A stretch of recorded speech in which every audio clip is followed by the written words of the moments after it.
joining. I want to make sure that we provide everyone enough time to get on screen and offer my welcome to you.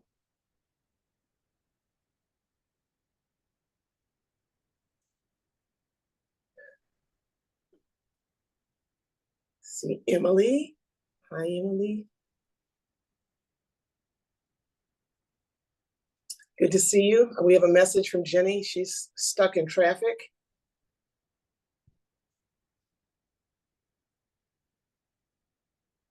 Well, let me at least extend my welcome to everyone and to those of you who may be joining as observers. We will have some very specific information for you as we move forward. My name is Rose McKinney James. I'll be the facilitator for this evening, and I'm the managing principal of Advocacy Black. A number of people ask me about that.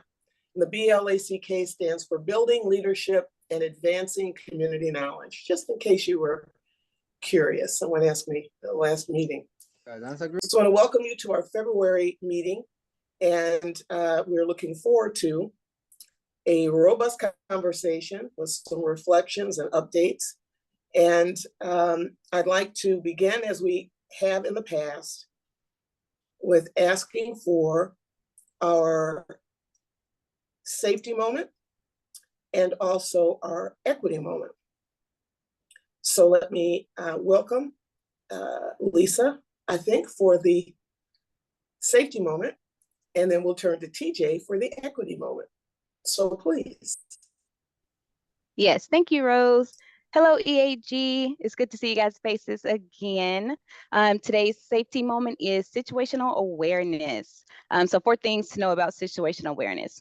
One is to stay focused, limiting electronic device usage while driving and even walking in parking lots, garages, stairways, even places we don't think about. But lots of trips and falls, car accidents, and even worse can be avoided if you are not on your electronics. Number 2, being vigilant or cautious of the little things. So spotting and managing little things can be key to preventing disasters. Some examples could be an out-of-place chair at work or a small water spill at home, but taking care of them while they're little can avoid stress and danger if those things happen to escalate.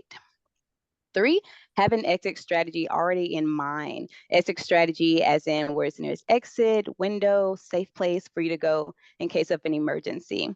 Unfortunately, due to a lot of current and recent events, it is extremely important to have a plan in place if there is a need for you to exit, as well as sharing that information with those that you came with. And 4th, last but not least, avoid multitasking. You're more likely to miss issues that may arise around you. I will say I am extremely guilty of this one. My husband calls me the multitasking queen. But with that, focusing on too many things at one time can leave room for issues to occur. And that is your safety moment for today. Thank you, Lisa. Thank you, Lisa. Let me ask them, and we'll move to TJ for our equity moment. All right, good evening, everyone. I'm a little under the weather, so I apologize. My voice sounds not like it usually does. But tonight I wanted to speak about accessible and inclusive spaces and virtual meetings. I know with COVID and after COVID, a lot of us went to virtual meetings instead of in person. And with that came some learning and how to make that accessible for everyone. So these are just some tips. You don't have to follow them all. Suggestions on ways to improve your virtual meeting spaces. So the first one is to use your camera whenever possible. Some people are visual, or they might read lips, or it's just better for them to see you. If you can, turn on the closed captioning. It's really good if you introduce yourself every time you speak. And speaking slowly and clearly. I know sometimes when we're nervous, we tend to speak quicker, but especially if you have language interpretation on the line, it's really important that you speak slowly and clearly as your words are being interpreted. Avoid using acronyms, or explain what the acronym means every time you use it so that people can follow along. Have somebody read the chats aloud if possible. Sometimes it's difficult to focus on the meeting itself and the chat. Sometimes they get a little disjointed. When I do meetings, typically I have one person designated to read out the chats, and then we answer them so that everybody can get the same information. You can ask in the beginning of every meeting if there's any accommodation needs. So one thing, a common one is, hey, I'm not feeling great today. I'm going to have my camera off for this meeting. Hope you can understand. So I've seen that one a lot. And you could also do a self-description at the beginning of every meeting to be inclusive of visually impaired participants. So an example of that would be, good evening, everyone. My name is TJ Protho. I am a mixed race man in his 30s with black glasses and a beard, and I'm wearing a tan hat tonight. My background is just my living room with 2 doors and a window behind me.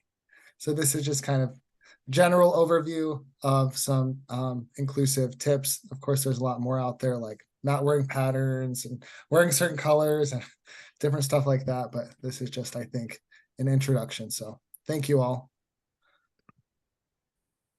Thank you, TJ. Very helpful. I think as we move to a virtual world, perhaps we have not relied on some of these tips, and I think they're very helpful. So thank you, Lisa, and thank you, TJ. Also want to acknowledge that February is Black History Month. It's also, we're now the day after President's Day, so we had an opportunity to celebrate. And this is always a fun month for me because it's also my birthday month. So I love February. Let's move to the objectives for our meeting tonight. Well, I guess I'll go through my facilitator's request, if we can do that.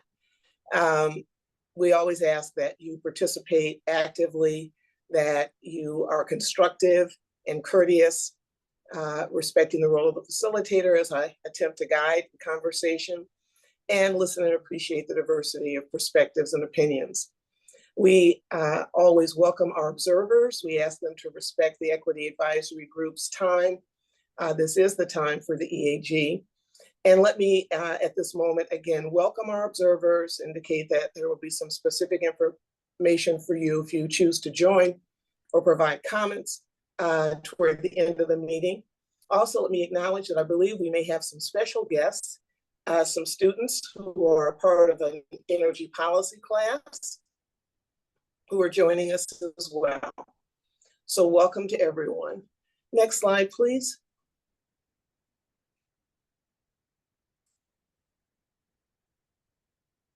This is the information for public comment.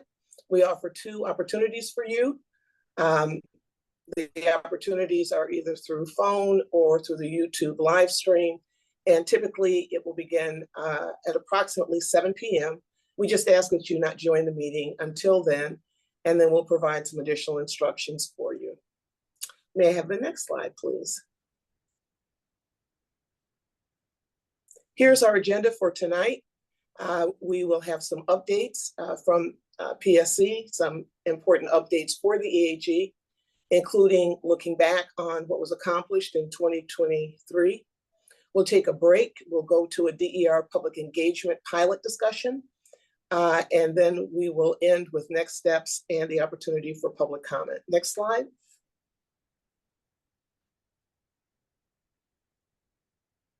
Here are the objectives. As I've indicated, we have an overview of our DER, or distributed energy resource planning, and public engagement, a pilot that we've discussed in the past, and an update. We will review the 2023 topics and themes, and we'll also have an opportunity to discuss end of year feedback. And we plan to do that by having some breakout groups.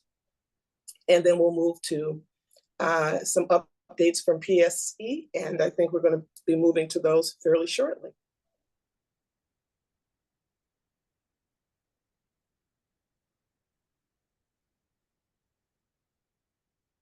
Can we have the next slide, please?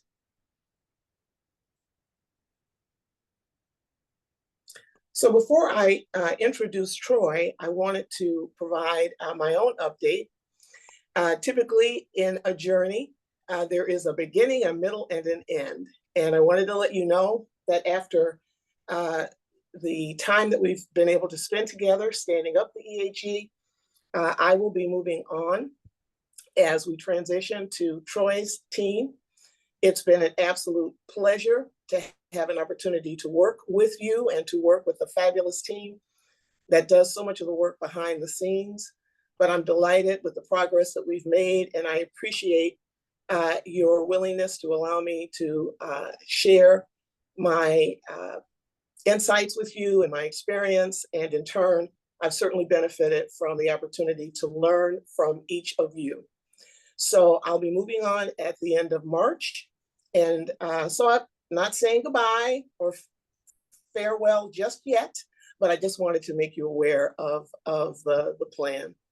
So again, I had a wonderful CEO that I worked with, and she had a plaque on her desk, and it read, "Evolve or dissolve." And so I'm all about evolution, and I think we're definitely on the right path, and very proud of the work that we've done. So with that, Troy, may I turn to you for additional updates from PSC? Well, thanks, Rose, and thank you again for the amazing work you've done, laying an impressive foundation for us to all continue this work. And I know you'll have a lot of amazing things on your plate as you continue to evolve. So thank you again. At the next meeting, we will make sure we have time to say a proper thank you and goodbye. Well, for now, with respect to the rest of the updates I have, we are currently in the process, going through the PSE RFP process to select a replacement facilitator for Rose. And we've got quite a bit of interest, and we're being very thoughtful in how we go about doing that, and expect to be able to let you know how that's going and where we are with that prior to, or hopefully in time for the transition. But we're going to be thoughtful as we go through that process. We currently have an EAG member vacancy that we'll be looking to fill over the next couple of months. We're hoping to find someone from either the organized labor or tribal representation. So that's something that we've identified as a gap, and we're going to be trying to work on those for right now. If one of you are interested in being part of the process, please reach out to Lisa and let her know, and we're happy to work with you. Over the last few months, we have been heads down, focusing on testimony for our general rate case, which was filed last week. You got a sneak peek of the equity testimony when I spoke to you at last November's EAG meeting. And after I handed off to Dennis to give his update, then we'll go to Wendy from the PSE team, who will touch on some of the elements in that case, including some of the equity aspects to that. And then we have some of our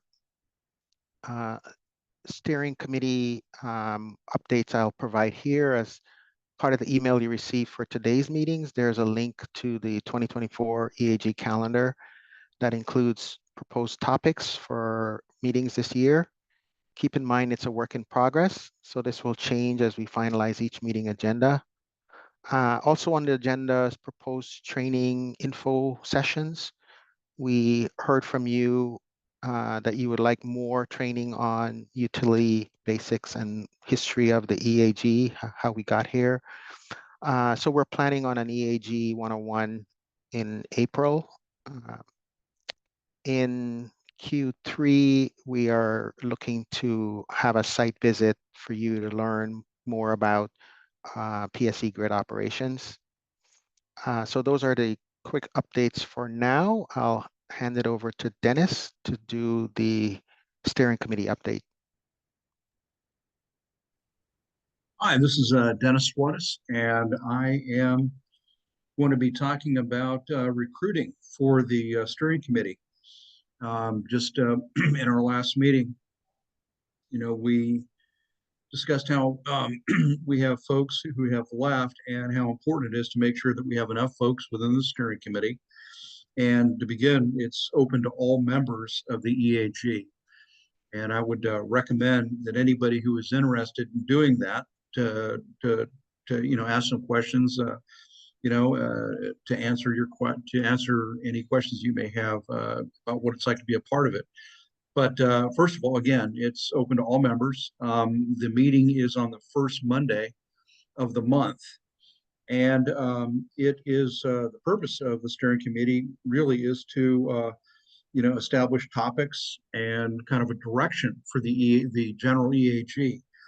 So it gives you an opportunity to work more closely with members of PSE and the other members of the steering committee to determine what's important, in the direction of the EAG. So again, and also it pays a stipend of $100 for meeting every month.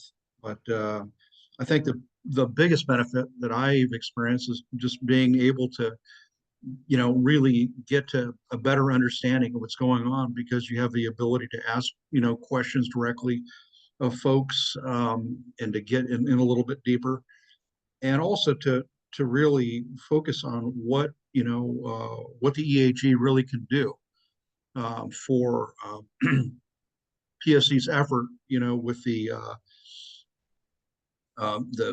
the Clean Energy Transformation Act and the other acts that we're involved in. But it really puts you in a position where you really are thinking about what would be the greatest benefit and how would we steer ourselves to that. So anyway, that's what I wanted to bring forward. So thank you. Thank you, Dennis. I think we're going to move now to Wendy, as Troy mentioned, for a regulatory and general rate case update. Good evening. Happy birthday, Rose. Thank you. Good evening, everyone.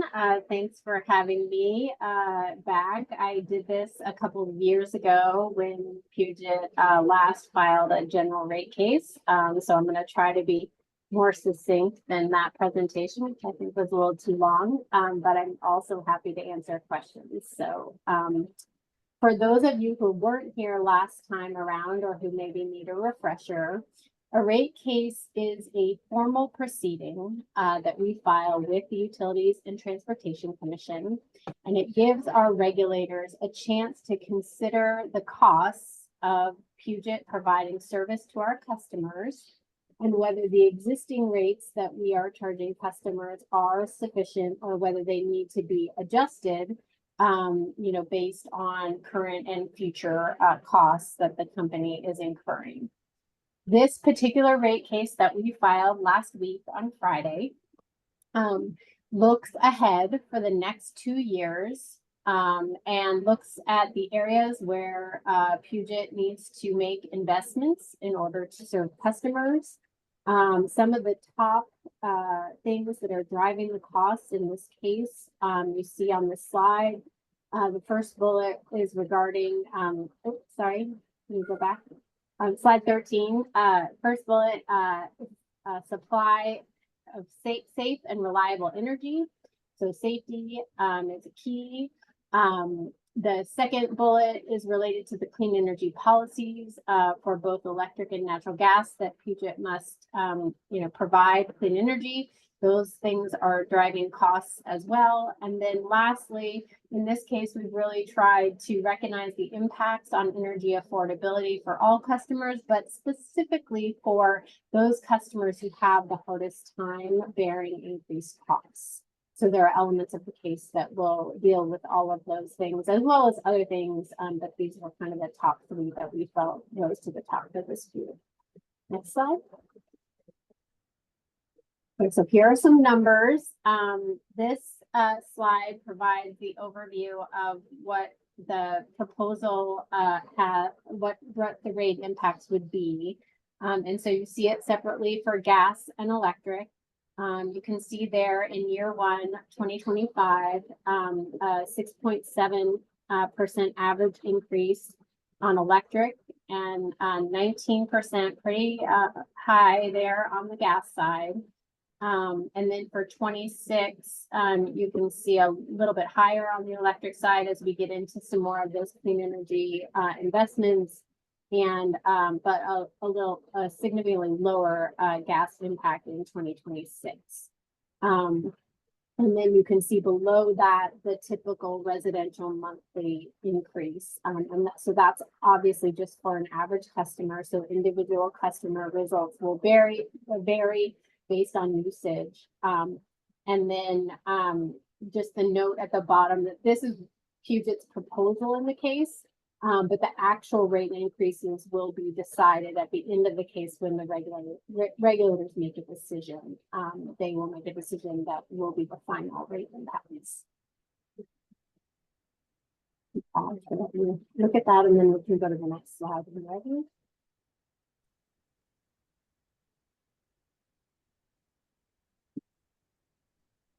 Okay, and so I'm just going to highlight this group, a few things.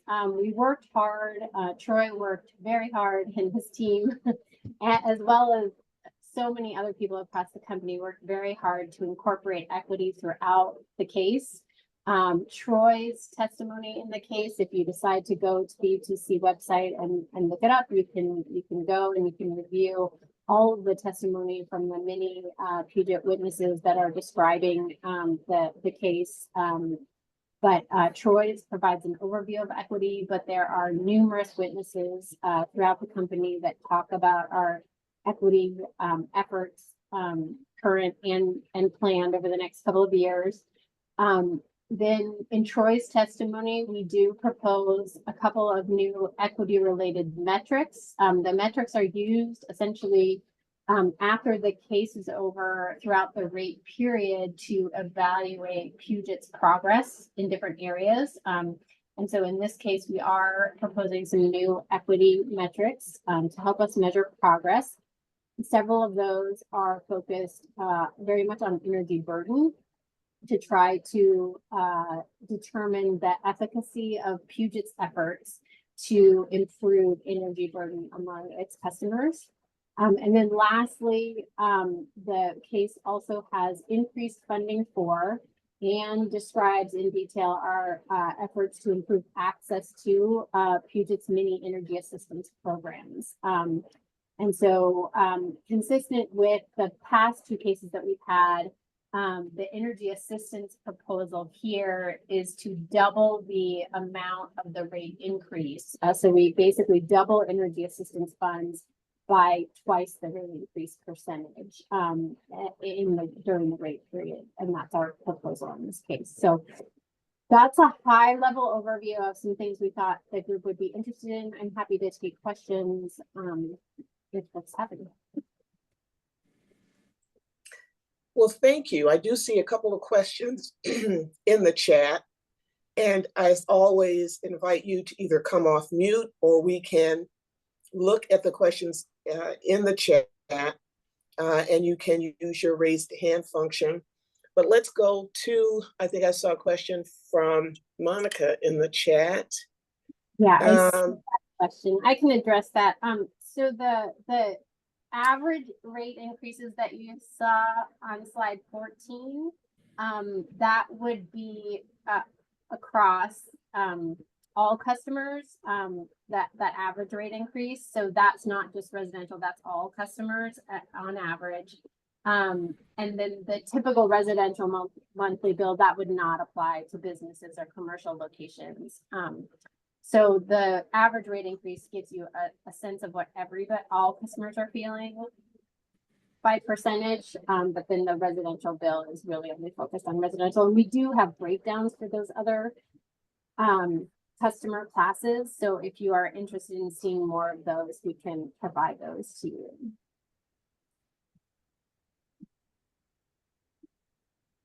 Any other questions for Wendy?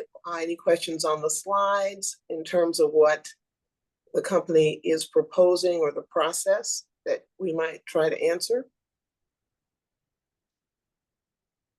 For presenting and for being here. Troy, we can see that we'll need to revisit some of these topics, but I think great conversation. We're running a little bit behind, so I'd like to move us along and suggest that we move to the next section. Troy, you're going to continue to play a key role in the review from 2023, a year in review, and I'd also invite Lisa and Will to join you. So let you set this up for the EAG. We'll go from there. Absolutely. Thank you, Rose. And I will, as a transition away from the previous topic, with Dennis's new role and my previous role prior to coming here at DSHS, I think there's one of the things that I'm mentioning in my testimony is this idea of categorical eligibility, where as Wendy was referring to, folks who have already gone through an eligibility process that sort of meets the requirements for our programs would be, automatically sort of enrolled so that they don't have to, CSED, make that additional effort. And when you look at energy compared to other costs like housing and transportation and other things, there's a lot of opportunities there as well. So switching over to this next slide. This segment of the discussion was originally planned for the January meeting, but you all were having such a great time and having such a lively discussion that we agreed to move it to allow more time to discuss the distributed energy resources that was driving that conversation. So our goal is to provide a brief recap of some of the major discussions we had with you in 2023 to reflect on the progress made and also point to conversations that will be coming back to you in 2024. As we go through these high-level slides, I also want to point you to the appendix slides where we go into additional detail on each one of the topics, and that detailed information may be helpful for the breakout rooms that you will go into after the break. You may also see a star next to certain topics, and that indicates that we will be revisiting that topic later in this 2024. So next slide, yeah.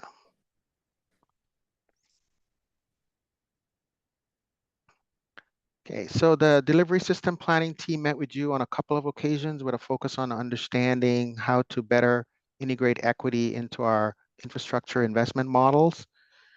Corey provided an update to you in November and shared how the investment decision optimization tool has been updated to reflect your feedback and include an equity benefit. As a result, about 38% of our 2025-2026 electric portfolio provides benefit to named communities. We also piloted direct engagement.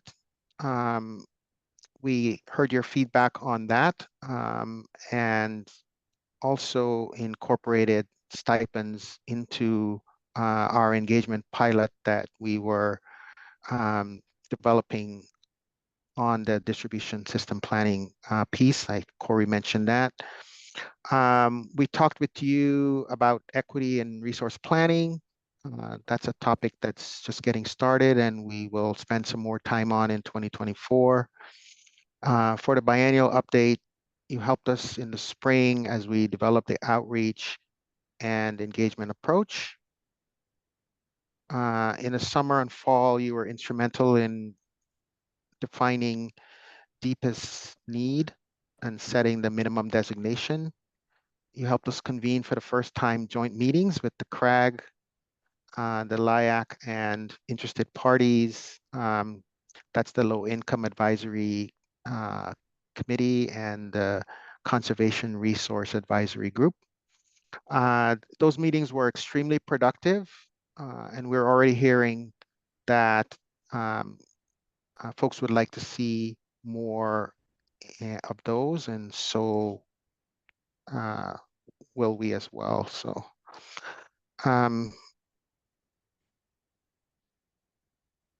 let's see. Yep. Next slide.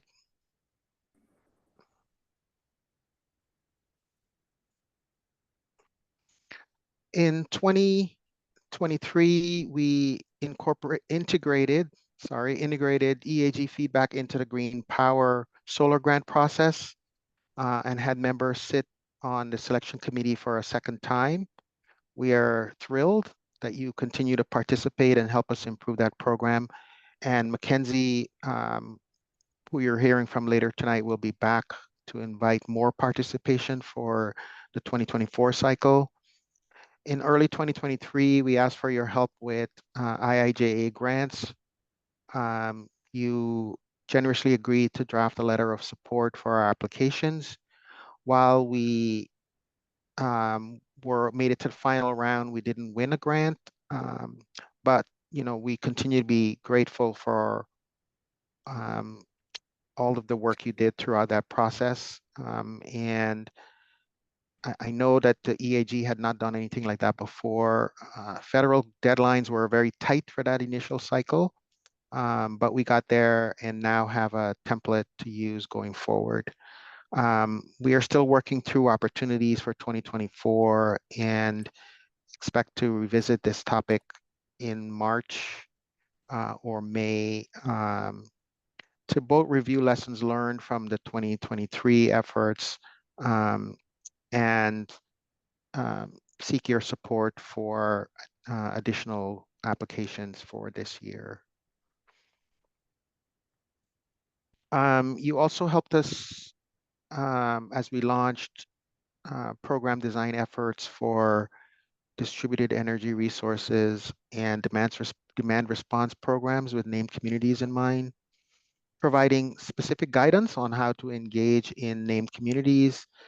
Mackenzie shared an update last month as we are working on rolling out 2 of those programs this year, and we expect the team to be back on a number of occasions in 2024.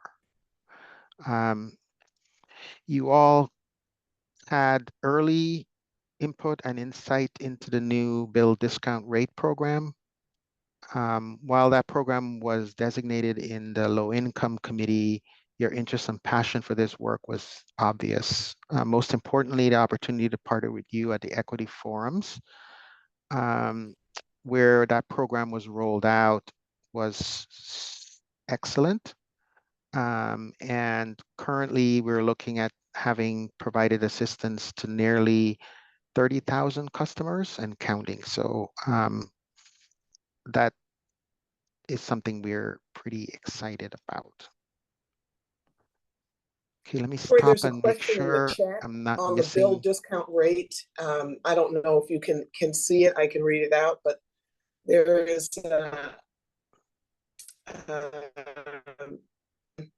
around let's see. I just saw it. Okay, let me see if I can go to that and look at it in the chat. I've got to switch screens here.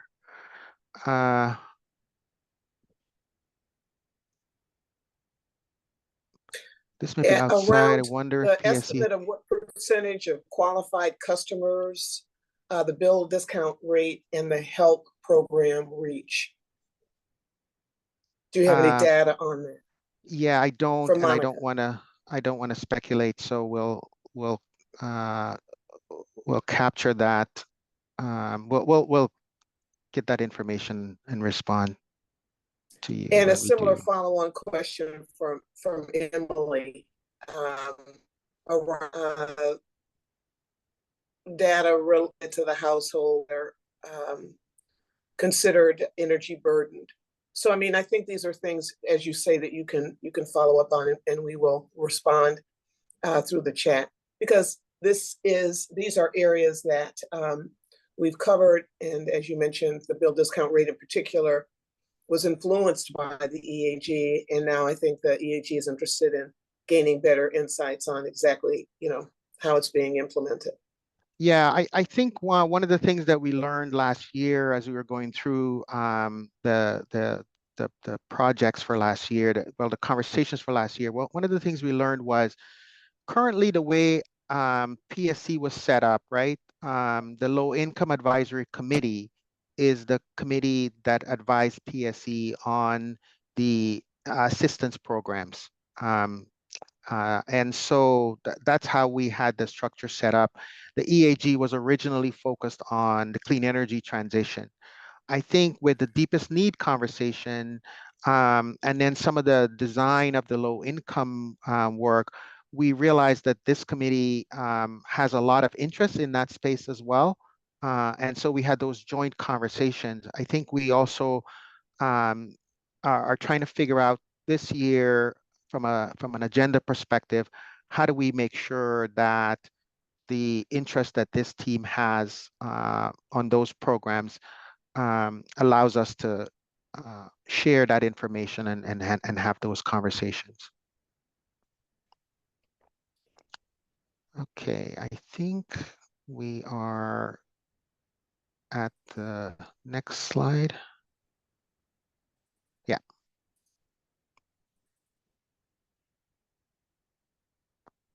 Okay. I know I've spoken with you a few times about operational equity. One of the requirements is that we operationalize equity across a lot of our key work processes. And those conversations have gone really well. My team was set up to advance that effort as one of our responsibilities.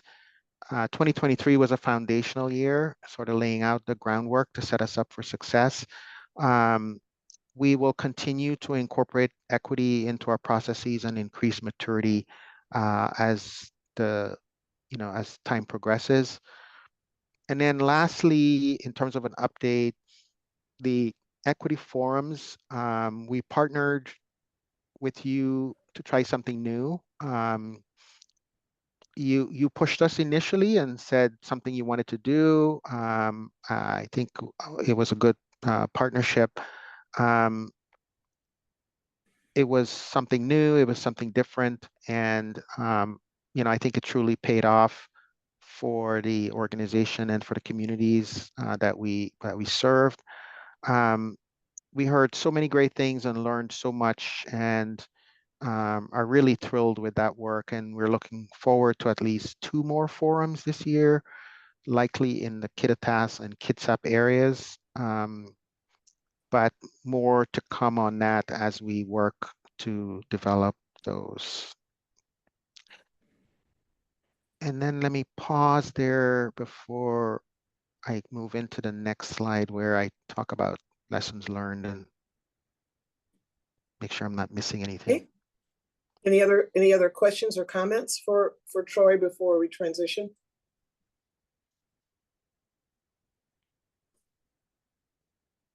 Okay. I don't see any hands, Troy, so we can move along.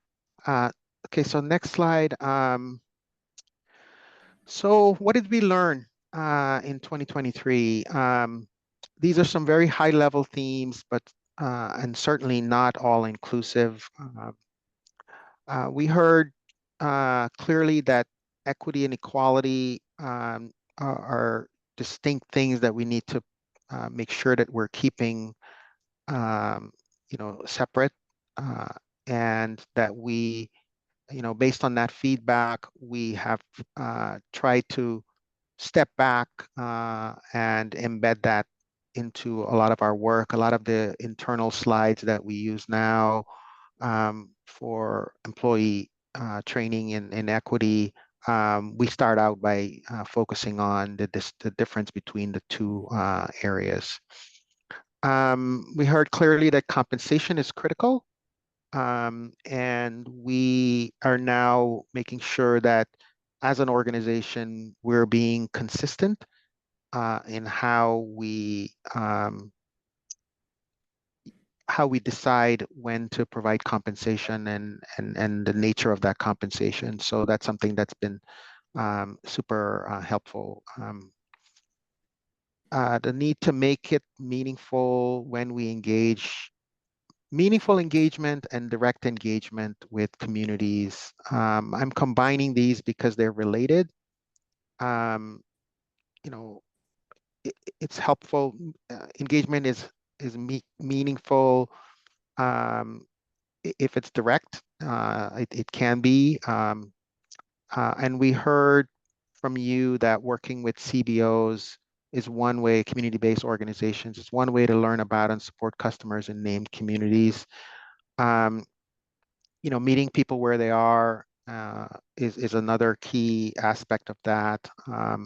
And we are continuing to incorporate all of these lessons.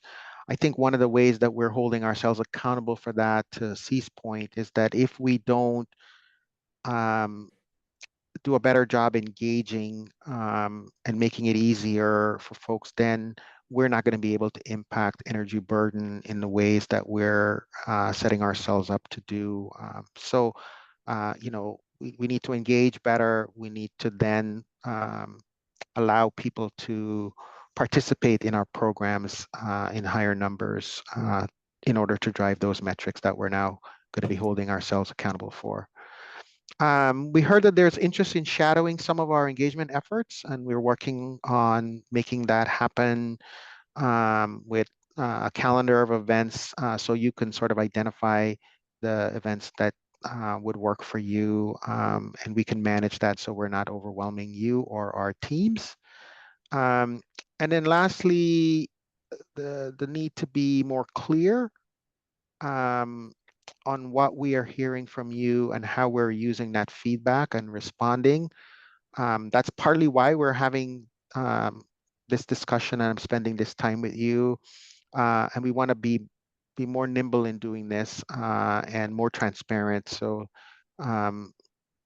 make sure that you will see a renewed focus going forward on tracking what we heard, tracking suggestions and discussions, and then recording sort of what we did about that, and then making sure that we share that information back with you. All Okay, right. I think that's it. I see something in the chat. So let me just go to that. Like last thought on the slide, I would appreciate knowing how you use that feedback. Yes, Megan. So that's from Megan. Yeah, Megan. Yeah, that's one of the key things that we know we need to improve on, letting you know what we heard and then letting you know what we did about it. I think there will be times when, most times we will be able to say, we heard you and this is what we did. Other times we might have to say, we heard you, here's what we did, and here's why we might not be able to do exactly what you are suggesting, but making sure we're having that continual dialogue. So absolutely. All right. I want to make sure that we leave time for Lisa to review the end of year feedback, because these are the two sections that we're going to use to allow you as the EAG to have some additional discussions on. We want to make sure that we've set aside some time for you to think through both the reflection on 2023, the areas that you want to emphasize. As Troy mentioned through his presentation, as you saw the stars, these are areas that you will see again. But we are interested in gaining your feedback and thoughts on the experience that you had for 2023. But Lisa, let me turn to you so we can also talk about the end of year feedback that came directly from the EAG. And then we'll go into these breakout sessions. We may have to adjust some timing we'll talk about that when Lisa completes her overview. Oh, and Absolutely. Will will join her as well. I So was just Will going to say and that. Lisa. Absolutely, yes. Will and I will be tag teaming this portion. But just a quick, thank you, EAG members, again for meeting with us, whether it was virtually, over the phone, in person. It was really great getting to see you guys and chat with you one-on-one. In total, there were 14 interviews, and we received a lot of valuable and great feedback. And we do plan on implementing several of those ideas moving forward. One of which was just spoken on was our follow-up procedures, as well as improving our meeting processes and communication methods. With that, I will turn it over to Will to discuss the end of your meeting summary as well as the breakout sessions. Thanks so much, Lisa, and good to see everyone. Yeah, I was so thankful to be a part of so many great end of year feedback conversations. I'm going to run through these key takeaways rather quickly because I want to make sure we have enough time in breakout rooms, but there was a lot of awesome sentiment and suggestions shared. And so in summary, you shared that PSE should continue to meet members where they are. You appreciated the interactivity as well as the amount of time allowed for questions, though, as we know, there can always be more. You appreciated the adaptable agendas that allowed for deeper discussions. For example, the last meeting, you asked that PSE continue to be responsive to feedback. You appreciated PSE sharing information in various formats and asked that, if possible, draw a stronger connection between what is shared and what is put into practice. You asked PSE to continue to foster an inclusive environment, so utilizing more breakout rooms like we'll be doing today, and then also potentially reviewing some pre-read materials together, knowing that folks sometimes have limited time before meetings and it's helpful to all be on the same page. Regarding some improvements and updates, you asked that PSE continue to ensure that materials are accessible and digestible. So making sure that there aren't too many colors, utilizing images, graphs, as many visuals as possible. And then also continuing to synthesize information, particularly when it's complex and rather convoluted. And then I think an overall theme, as we talked about and Troy mentioned, is wanting to track EAG topics, feedback themes, and decisions. And so the team has been working on a dashboard that essentially looks at some of the things presented, where the EAG provided feedback, and where it's going. And then lastly, wanting to explore additional opportunities for the EAG to connect not only with members, but also other advisory groups. This last year, we had a great joint meeting with other advisory groups. And so wanting to continue some more in-person opportunities with the EAG, as well as the other advisory groups.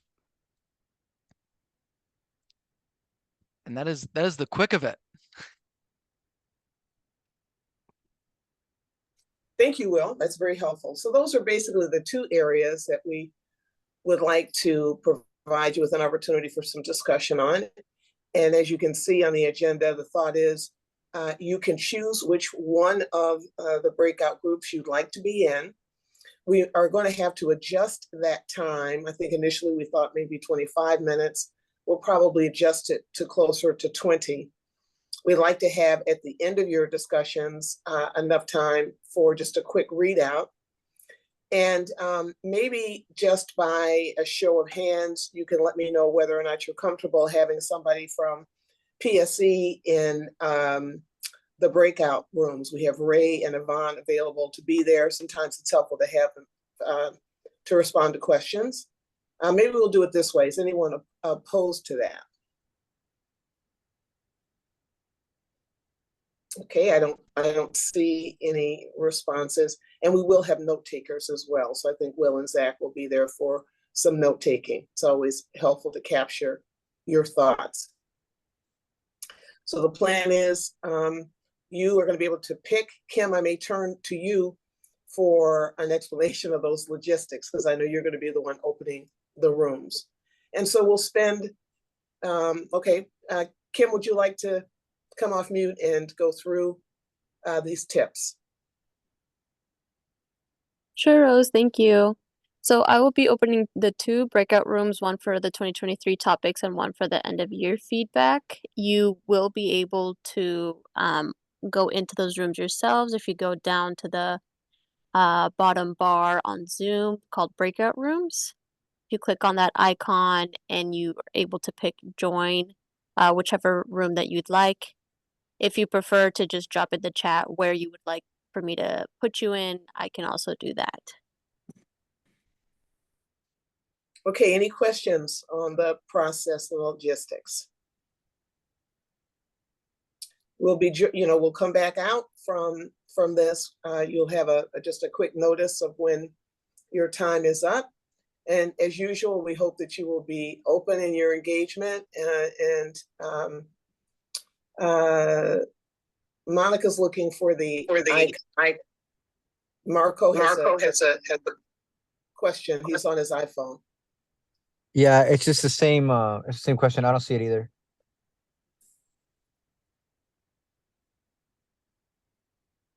They just opened. You should see it now. Marco, you should see it. Okay, thank you. I'll look for it. Very good. It looks like everybody can see it, and we'll look forward to the conversation on the other side. I don't see it. Okay, I see folks are coming back from the breakout rooms.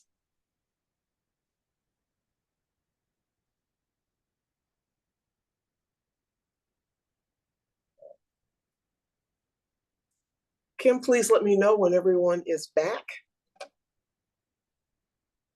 Feels like we have everybody back. Yeah. Yeah, we're good. Great. Well, I hope that you had a good, robust conversation. I was able just to sit in and observe one of the groups, but I want to make sure that we use this time to allow you to maybe give us some feedback. We had 2 separate conversations. One on the, yes, Amy. Amy's asking if we can keep the mural boards up for a little longer. And I think we're planning to use that for this conversation. One group focused on our 2023 look back. The other group took a look at the feedback, the end of year feedback. And so hopefully we can have just a quick overview of some of the key takeaways in each of those groups. So Will, perhaps you can help me by putting up the mural, and we can determine which group we'd like to start with.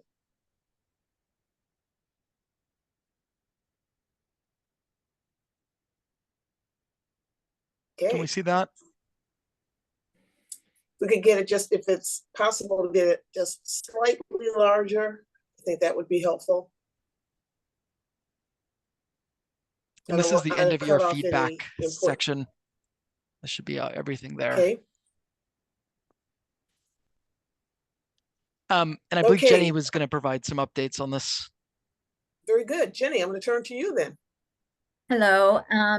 Yes, so our group, first of all, acknowledged that we really appreciate the detailed note-taking of the meetings and the summaries that are provided and all of the information that's provided from the previous meetings, and it helps us to prepare for the next meetings. So we really appreciated that. We all really agreed we love opportunities to connect. I know this was something that I and others in the group had provided in our feedback sessions, and just in general, we would love to be able to support each other further outside of this group. For example, I know there's organizations that are having fundraising events. I would love to know if, there's an upcoming event for Utopia that I could attend and support. Or does somebody need volunteers for an upcoming community event? Things like that, where we can help each other further and connect with each other further. you know, support each other in each other's work further outside of just these 2 hours virtually. So definitely having a collaboration tool of some sort, or even just like a shared calendar where people can kind of submit events, would be great. It did sound, to give everyone credit, it sounds like this may have been offered at some point. So I think we're going to resurface that, as well as there's another feedback report that was provided in January's summary that also really outlined, you know, a lot of responses and kind of where we're at with various feedback from people, and kind of what steps the PSE is taking to acknowledge all of our feedback in general. And did I miss anything from our group? Anybody? Thank you. Thank you, Jenny. Thank you very much. And you'll see the questions that we were hoping you could consider, and it looks like those are reflected in the feedback from Jenny. Can we move to group 2, and can someone alert me to who will be presenting that summary? The readout. Is it the look back reflections? Yeah, Rose, we were having that Zach. conversation just at the very end and trying, it cut out right before we could select someone. So if someone from this group could please share the conversation that we had about looking back on 2023, that would be great. I can, as long as Emily? people bust Oh, in great. if I forget something. That'd be great. Thank you, Emily. Yeah. Well, the time went very quickly, and we ended up having a bit more of a meta conversation than really going deep into the specific topics. But one thing we did, as you can see, is put our little star stickers on the topics that kind of have the greatest interest at this point. And in a lot of ways, it was pretty unanimous. They tended to clump, so you can kind of see where people's minds are at with topic interest going into kind of continuing those into the new year. And then we really ended up having a bit of a discussion about some process stuff. It was brought up by multiple people that we really appreciate times when we've had the opportunity to either sit in on or have joint meetings with other advisory groups, and that those collaborations can be really fruitful, or bring perspectives together that can be helpful to have in the same room.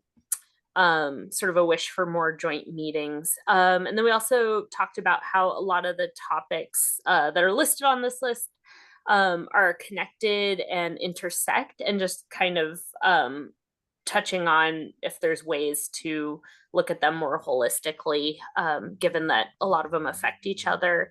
And then finally, just kind of bringing up in general, wanting a better understanding of the context in which we're doing this work, as far as how this fits into PSE's overall missions at this specific point in time.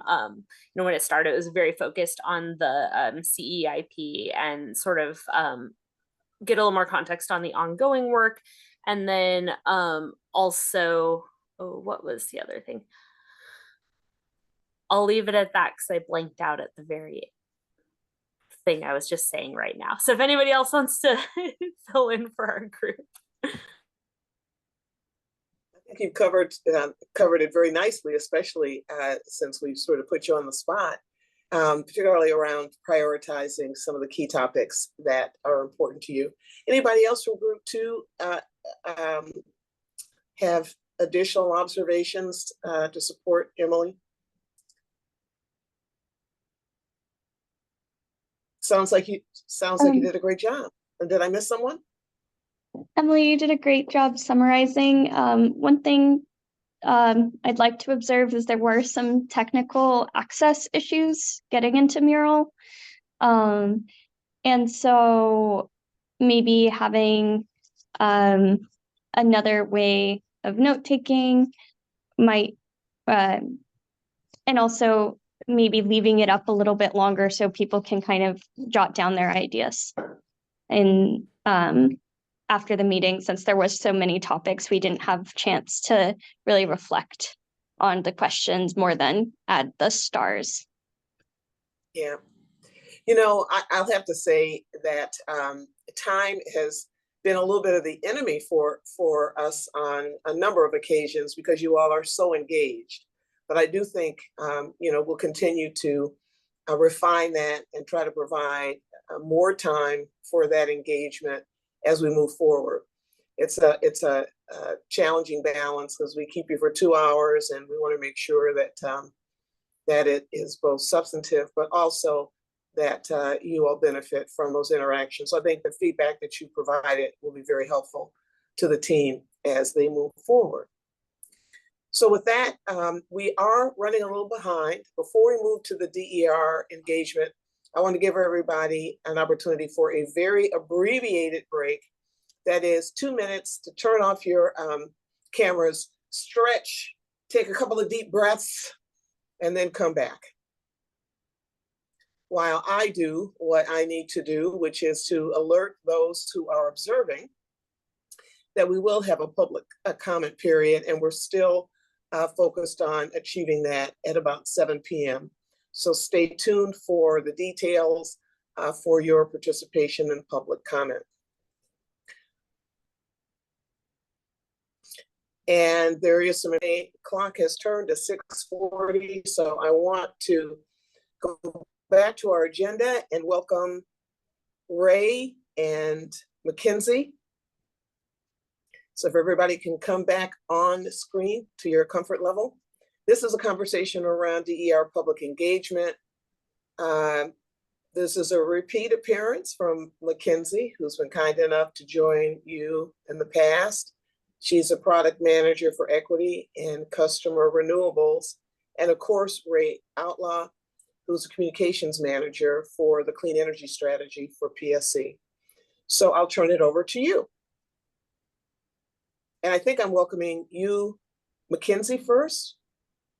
I'll start and then hand it to Mackenzie. And I want to take a really quick moment to note, Rose, that Charlie Thompson with NWEC is a special guest with us tonight.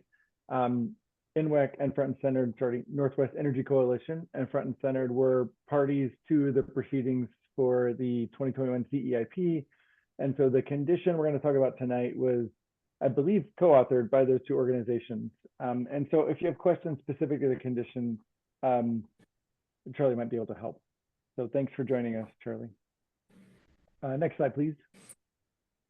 Yes, thanks, Charlie. Ray, could you just repeat the organizations? You bet. Northwest Energy Coalition, or NWEC, NWEC, and then Front and Centered. Okay, thank you very much. You bet. So what you see on screen is an excerpt from the CEIP, the 2021 CEIP decision that was issued in June of 2023. This is a condition that I'm not going to read it verbatim. I'll let you all read it, but we highlighted some key terms in this. And tonight is to kick off a conversation with you. We're going to come back and talk with you more about this as we head forward.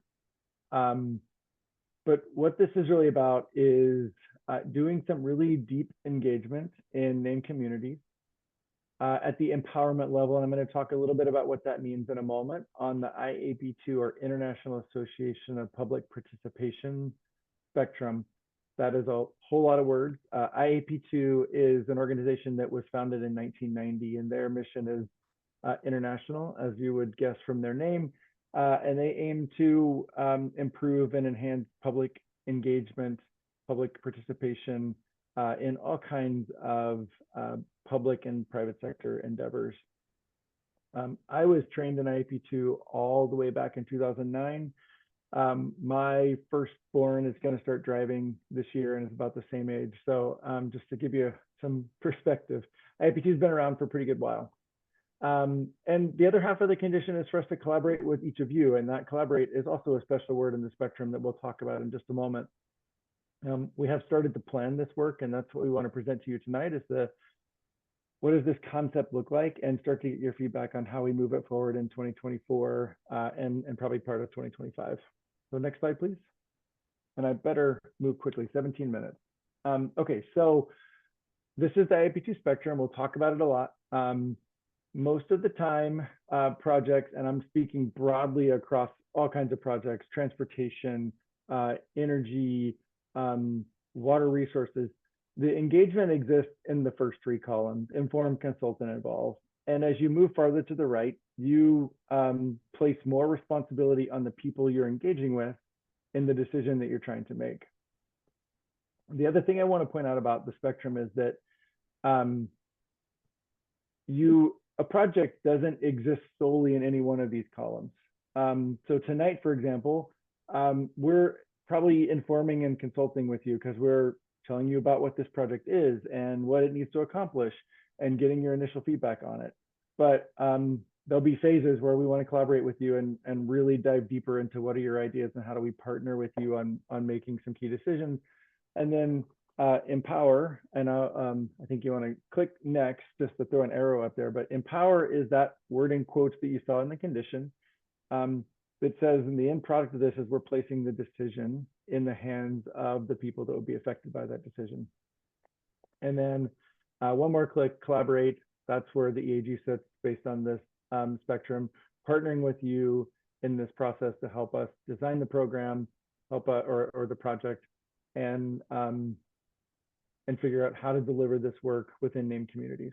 So next slide, please. And I think here I'm going to hand it over to Mackenzie, and I'll circle, and then she'll circle back to me in a few minutes. Thanks, Ray. Hi, everyone. Mackenzie Martin. It's good to see you all again.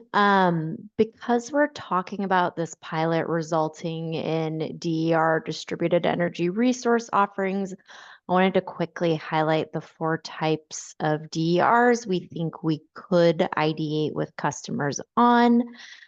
First is solar arrays that could be sited on customer roofs or ground mounted. Batteries to provide energy as a temporary backup during outages, store energy from solar panels, and reduce load on the grid. Demand response programs that could help shift energy use during peak times, for example, by asking customers to turn down their thermostat. And energy efficiency, which allows us to use less energy to perform the same task or produce the same results. So like an LED light bulb. All of these 4 categories can be applicable to both residential and commercial customers. And we do certainly have products in various stages of design and launch across all 4 of these categories, like community solar and residential batteries, among many others, but we know there's still gaps that customers could help us identify, whether that's new products or revising and improving existing ones. Next slide, please. And I also wanted to share a bit more about how we get to the point of launching a product to customers. In order to use ratepayer dollars on programs or products like these, we must first undergo a development process that culminates in regulatory approval prior to launch. So we first began using the process you're seeing here in 2019. The average product development process can take anywhere from 12 to 18 months from when we first ideate it to when it actually launches to customers. And it really depends on the complexity of the product, market readiness, how long regulatory review takes, and some other internal or external interdependencies. The first phase, ideation, really allows us to assess, explore, and prioritize various product concepts. To accomplish this, we usually conduct customer research and segmentation. We work to better understand the market size, and we develop that initial business case. During the design phase, we focus on customer outreach. We develop a formal business plan, create financial models, determine regulatory requirements and things like AT requirements. The development phase is when we seek commission approval. We finalize our work plan, customer journey, and execute on any IT builds and onboard any contractors that will help us do the work.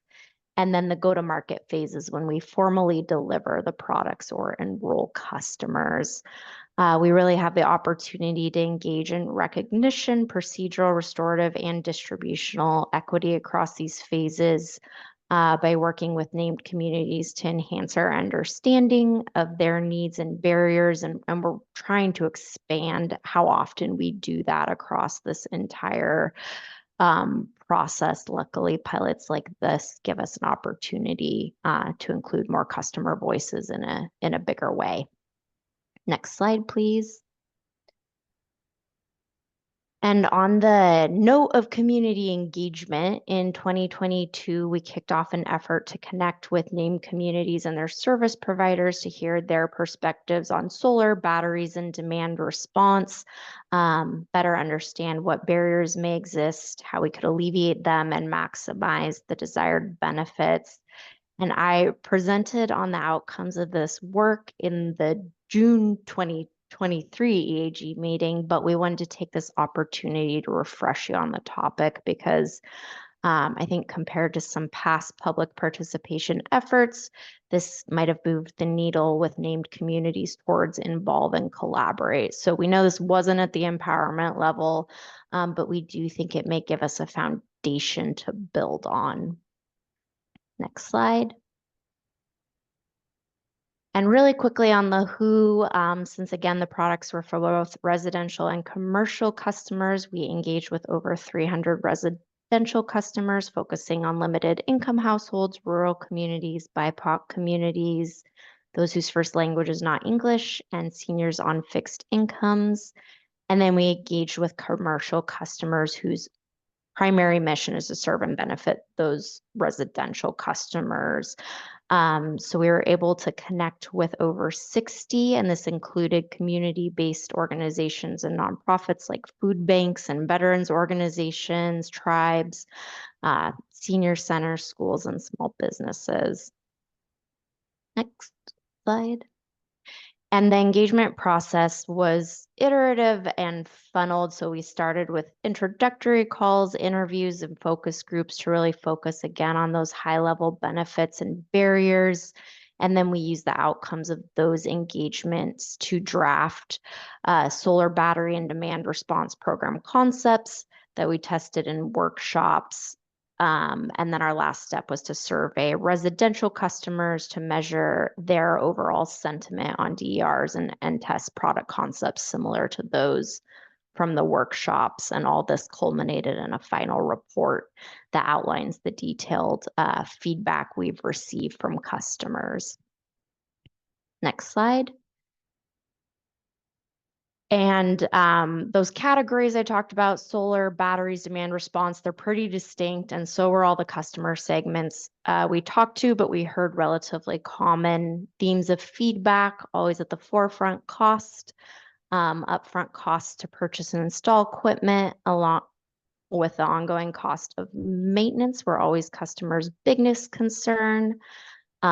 Next up, the installation and maintenance associated with new programs like solar and batteries felt daunting to many customers.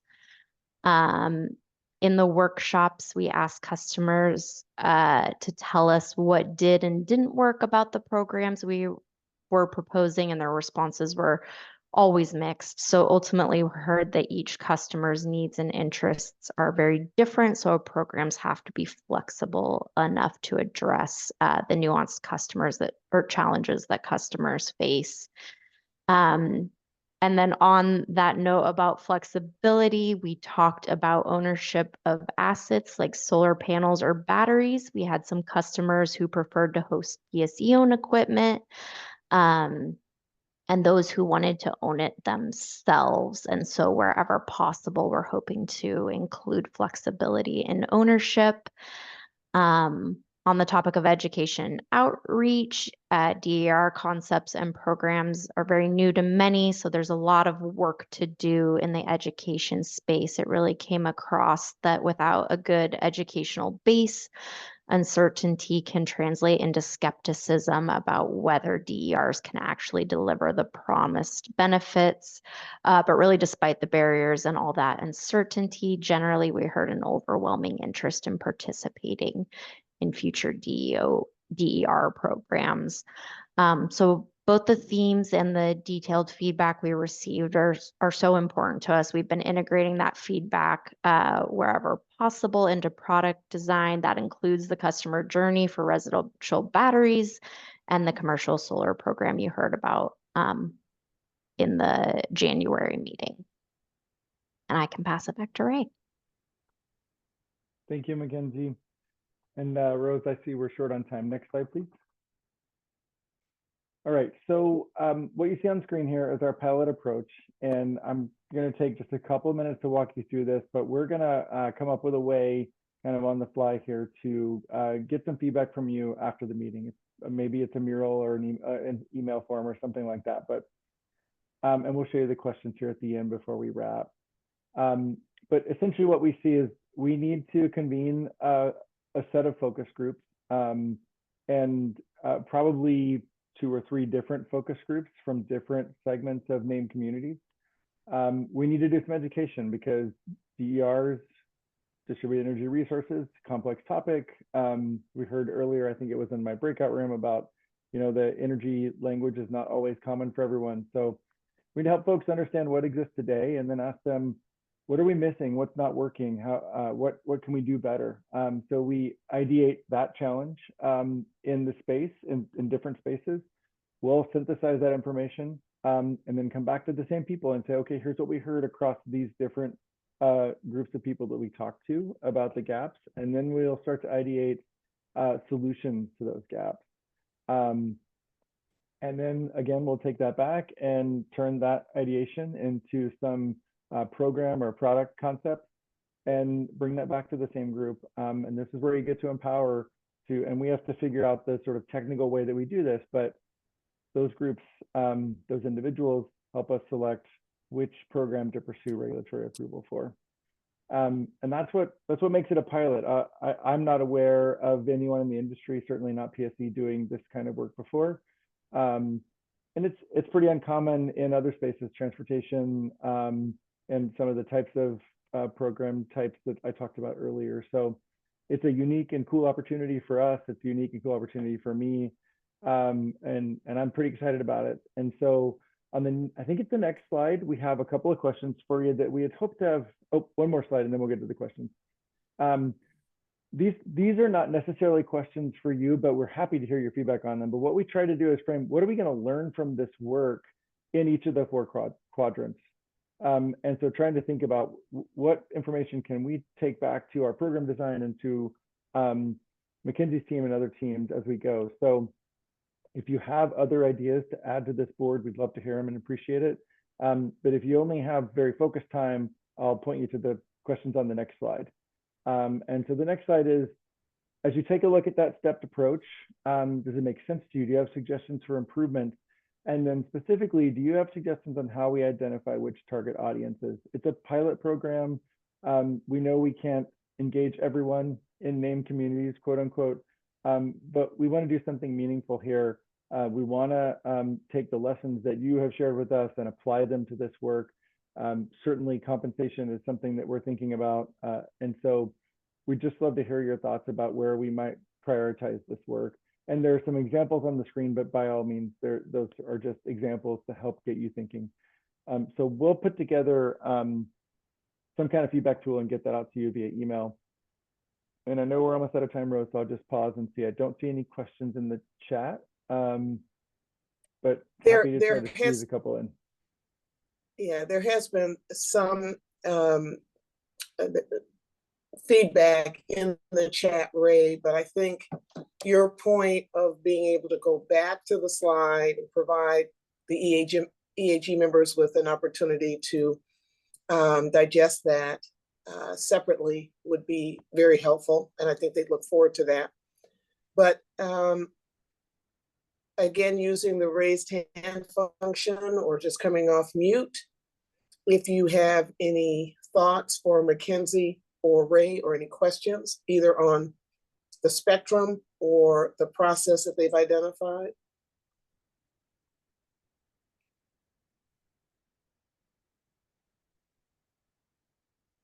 And as Ray mentioned, this is going to be an ongoing activity. And Charlie, I know that you're there as well. Thank you, Amy. Charlie, any thoughts from you or? Sure, yeah.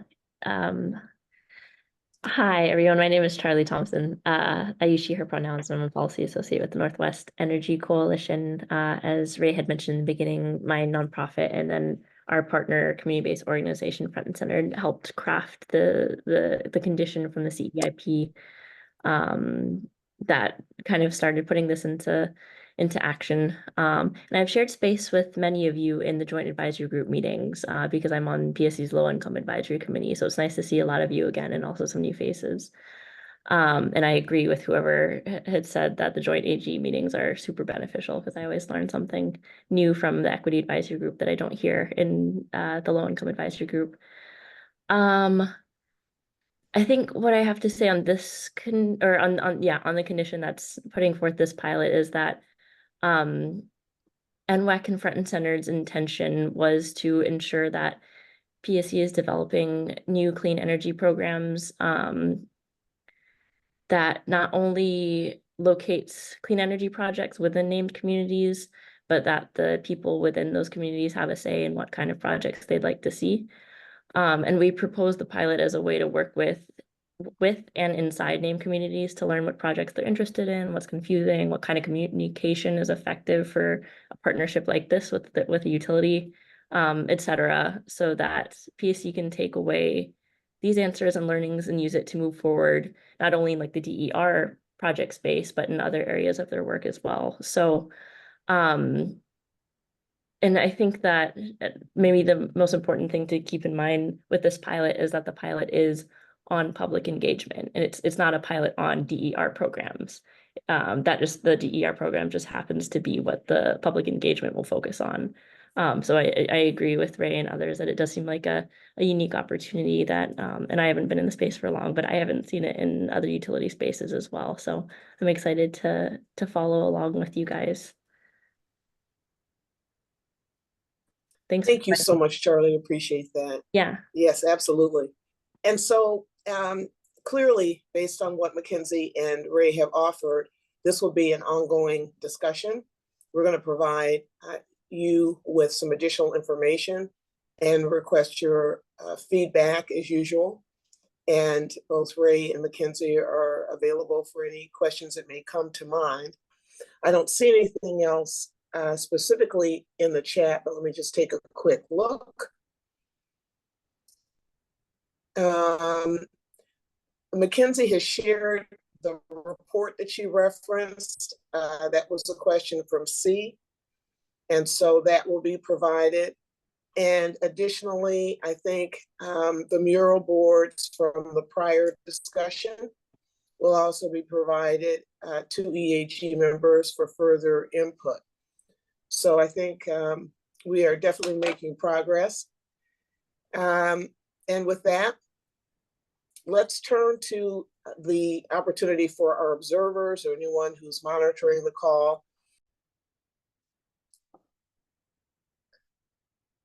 Just so that we have this for your planning purposes. The next EAG meeting is not on November 13th. So I'm confused. But the next steering committee meeting is on February 5th. I believe the next EAG meeting is on March 20th. So we have a little typo there.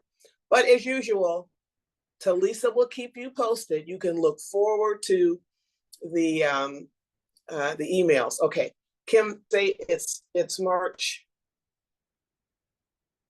4th, did you say? March 4th from 5 to 6. Thank you. And then that's the next steering committee. And the next EAG meeting is on March 19th between 5 and 7. I think we got it. you.